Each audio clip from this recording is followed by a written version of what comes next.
여보, 집주인이 언제 나갈 거냐고 전화 왔더라. 갱신한다고 안 했나? 했지. 근데 이번에 자기 딸이 미국에서 공부 마치고 들어온다고. 아니, 이 집 들어와서 살 거라고 나가달라 하더라고. 또 이사 가야 되나? 벌써 이사만 몇 번째고. 여보, 우리도 이참에 우리 집 장만하자. 어? 집값이 너무 비싸니까 그렇지. 아, 요 앞에 그 지역주택조합 가입만 하면 좀 저렴하게 들어갈 수 있다던데. 지역주택조합?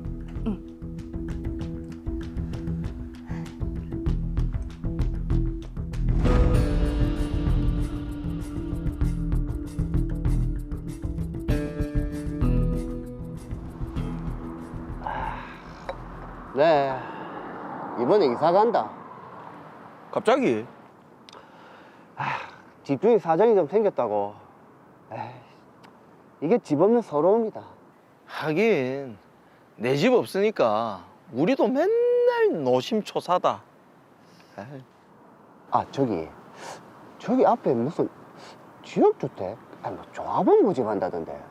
무슨 아파트 들어온다는데? 로안 아파트? 아니, 무슨 뭐 프리미엄 브랜드 아파트라고. 우리 마누라가 노래를 부르더라. 근데 주택조합 사기라고 말이 많던데. 아니, 대신에 잘만 하면 로또란다. 아니, 니도 생각 있으면 같이 해볼래? 그래, 나도 내 집 마련 좀 해보자. 그래. 일단 밥부터 먹고 가자. 그래. 가자. 아휴. 대박일까요? 쪽박일까요? 우리 조합에 가입하러 오셨다면서요. 예, 로안 아파트가 들어온다고. 맞습니다. 로안 아파트가 시공을 맡기로 했고요. 토지 소유권 매입도 거의 끝나서 곧 조합 설립인가 받고 사업 착수할 겁니다. 예. 아니, 근데 이 토지에 문제가 생기면 착공 못하는 거 아닙니까? 제가 알기론 그런 경우가 많던데. 그런 경우도 있더라고요. 우리 조합은 전혀 걱정 안 하셔도 됩니다. 토지 소유권 매입이 벌써 95%나 완료됐어요. 오. 그래도 영 못 믿으시는 눈치시네. 그럼 계약하시면 우리 조합에서 그 부분에 대한 약정서를 작성해 드리겠습니다. 아, 약정서요? 예. 아, 계약 전에 확인해 봐야죠. 저희는 그러니까. 조합의 말을 믿고 가입 계약을 체결했습니다. 추진위원회에서는 사업 진행이 무산될 경우에 납입 계약금과 업무 추진비 일체를 반환하겠다는 약정서도 작성해줬죠.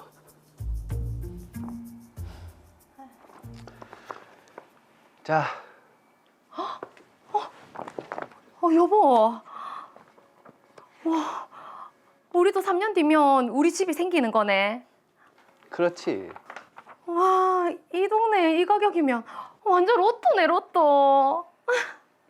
아이고, 그렇게 좋나? 당연하지. 와, 그동안 서러움이 내 싹 다 날아가는 것 같다. 당신이 좋으니까 나도 좋네. 야, 봐봐. 그래서 몇 평이고, 보자.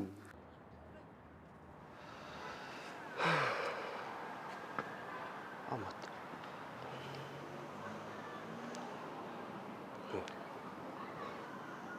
야, 그 지주택 요즘 어떻게 되고 있는지 아나? 몰라. 그때 계약금이랑 업무 추진비로 5천만 원인가? 낸 뒤로는 아무 얘기가 없네. 아니, 조합에 가입한 지 1년 반이나 됐는데 뭐 이래 사업 진행이 안 되노? 아니, 그때 토지 매입도 다 끝났다고 하더니. 그러게 이상하네. 아니, 조합 상황 좀 알아봐야 되는 거 아이가? 아니, 네 그쪽에 아는 사람 없나? 뭐 한두 달이 건너면은 알아볼 수 있지. 그럼 있어봐라. 그래, 알았다. 아, 슬슬 불안해집니다. 그렇습니다. 그런데 조합장님, 우리가 아파트 지을 땅이 경매로 넘어갔다는 게 사실입니까?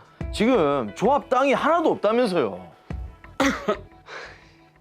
그럼 우리가 낸 돈 전부 돌려주세요. 우리가 그동안 사업을 하면서 업무 대행비로 썼어요. 아니 땅이 다 없어졌는데 업무 대행비요?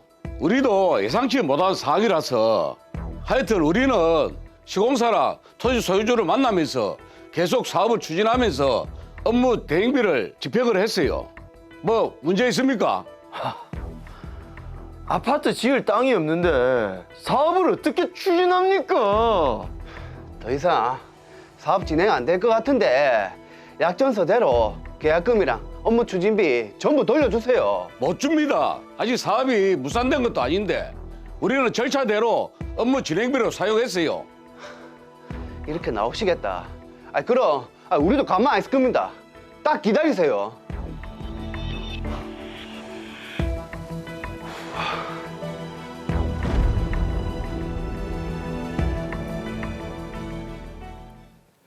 자, 지역주택조합 사업이 추진될 줄 알았는데 지금 무산될 위기에 놓였고요. 계약금도 돌려받지 못할 상황입니다. 그렇습니다. 요즘 그 지역주택조합 사업이 좀 주변에 많이 일어나고 있어서 관심 갖는 분들이 굉장히 많으시거든요. 그래서 이 사건을 통해서 좀 제대로 하나하나 따져서 알아봐야 될 것 같습니다. 네. 먼저 사건 정리부터 해보죠. 박창훈, 정진수 씨는 지역주택조합 추진 소식을 듣고 조합원으로 가입했습니다. 가입 당시 추진위원장은 유명 브랜드 아파트 건설사에서 시공을 맡기로 했고 토지 소유권 매입이 95%나 됐다면서 조합 설립 인가와 사업 착수에 대한 장밋빛 전망을 밝혔죠. 더불어 약정서까지 작성해줬는데요. 약 1년 6개월 후 해당 아파트 부지가 경매로 넘어갔다는 소식을 듣게 된 박창훈, 정진수 씨.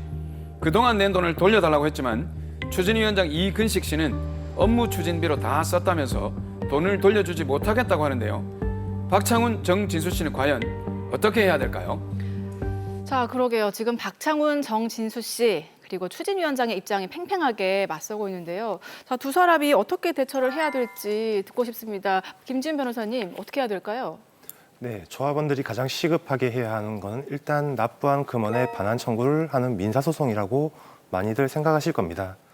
그런데 이에 앞서서 꼭 해야 하는 것이 금원을 보관 중인 신탁사를 상대로 가압류 신청을 하는 것입니다. 네. 아울러 계약 당시 조합 측이 계약을 함에 꼭 고지하여야 하는 중요 사항에 대하여 속였다든지 사업 진행 과정에서 조합원들의 돈을 부정한 용도로 사용하였다면 사기죄로 고소도 함께 꼭 진행하셔야 합니다.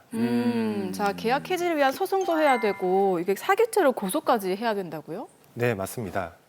박창훈, 정진수 씨가 조합에 가입할 당시에 시행사 측이나 업무 대행사 측에서 토지 매입 또는 토지 사용 승낙률이나 매입된 토지의 근저당권이 설정되어 있다는 사실을 제대로 고지하지 않은 경우에는 사기죄가 성립될 수 있습니다. 그러니까 정보를 제대로 주지 않았다. 그러니까 조합원을 속이려는 의도가 다분했다. 이렇게 보는 것 같은데 사실 이게 사기죄라는 게 입증이 굉장히 좀 쉽지가 않은데 네. 이거 어떻게 입증을 하면 될까요? 네, 개인이 사기죄를 입증하는 건 대단히 곤란한 문제는 맞습니다. 그렇죠. 우선 추진위원회나 업무 대행사 또는 시행사 측에서 조합원 모집을 위해 광고를 하는 경우가 많은데 그 광고에 이용되는 팜플렛이나 블로그 글 또는 추진위원회 회의록 등을 통해 입증할 수 있습니다. 네. 사업 추진 과정에서 조합 측이 조합원을 모집하기 위하여 실제 토지 확보율보다 과장하여 사업 예정지 대부분의 토지를 확보하였다고 광고하는 등으로 거짓말을 하는 경우가 많은데 정작 사업 진행이 매우 더디거나 무산되는 경우가 있습니다. 네.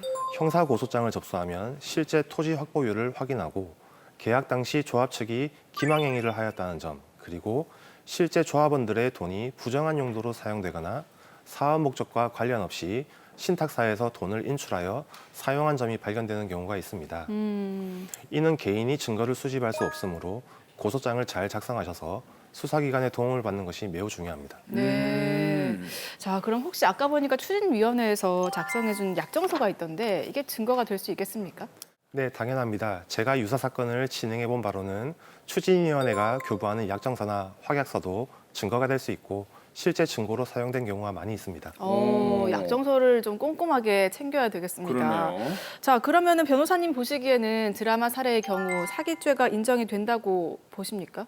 네, 이와 같은 사안의 경우 추진위원회 측이 토지 매입률이 95%라고 하였지만 결국 대상 토지가 경매로 경락된 것으로 보아 추진위원회 측이 조합원 가입 시 대상 토지의 근저당권에 대한 설명을 하지 않았다면 사기죄가 될 가능성이 매우 큰 것으로 보여집니다. 그럼 이렇게 사기죄가 입증이 돼서 사기죄가 된다면 민사상 손해배상에도 굉장히 좀 유리하게 되겠네요. 네, 당연합니다.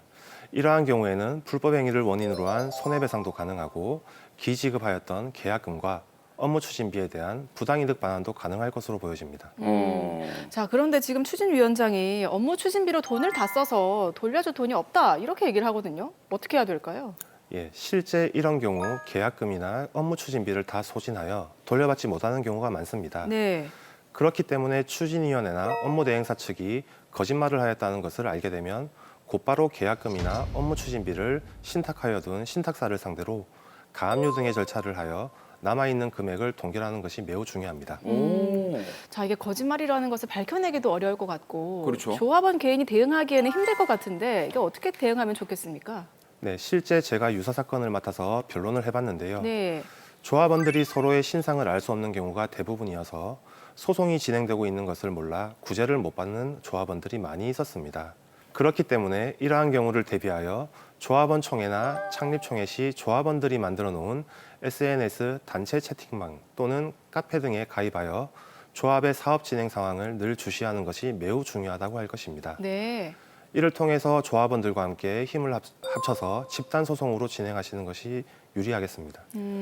자, 요즘 이제 주변에 보면 지역주택 조합을 이렇게 추진하는 곳이 상당히 제법 많이 있더라고요. 근데 간혹 사고도 좀 많이 발생을 합니다. 네, 네.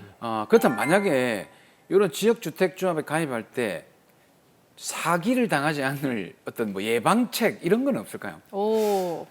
네, 그 개인이 토지 매입률이나 토지 사용 승낙률을 계약 시 확인하는 것이 정말 어렵습니다. 어렵습니다. 실제로 네.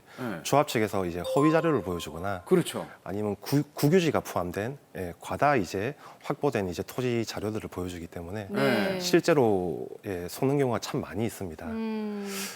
이걸 미리 예방하는 방법은 따로 없고 조합원 가입 시 토지 매입률이나 조합원 가입 현황 등을 꼼꼼하게 살피시는 것이 무엇보다 중요합니다. 네. 또 가입 이후에는 추진위원회나 업무대행사가 제대로 일을 하고 있는 것인지 늘 관심을 가지고 지켜보시고 조합원들의 커뮤니티를 구성하여 서로 정보를 교환하는 것도 매우 유용한 방법이라고 생각됩니다. 조합원들끼리 네트워크를 좀 잘 만들어 놔야 되겠네요. 그렇네요. 네. 네. 자, 마지막으로 의뢰인 박창훈, 우리 정진수 씨를 위해서 한 말씀 부탁드립니다. 박창훈, 정진수 씨, 내 집 마련을 위해서 가입했던 지역주택조합의 사기로 인해서 상심이 크실 텐데요.